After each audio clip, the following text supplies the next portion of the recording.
Ang tambalang Katden ay viral ngayon sa social media, dahil sa pag-amin nito sa publiko na nililigawan na niya si Catherine Bernardo. Talagang inaabangan ng mga netizens ang kanilang Season 2 na pelikula, na kanilang gagawin sa Canada. Siguradong maganda ang kakalabasan ng gagawin nilang pelikula, dahil ito ay lubos na pinaghandaan ni Alden at Catherine, gayon din ang kanilang team. At dahil sa magandang ugnayan ni Alden at Catherine, lalo na ngayon na nililigawan na ni Alden si Catherine, hindi ito mahihiya o magkakailangan, bagkus magkakaroon palalo ng spark at chemistry silang dalawa. Ayon pa nga sa lumabas na news at galing sa ibang sources.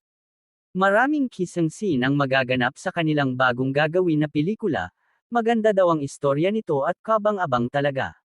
Inamin din ito ni Catherine at Alden sa kanilang interview noong nakaraang araw, ngunit hindi nila sinabi ang buong istorya ng kanilang pelikula.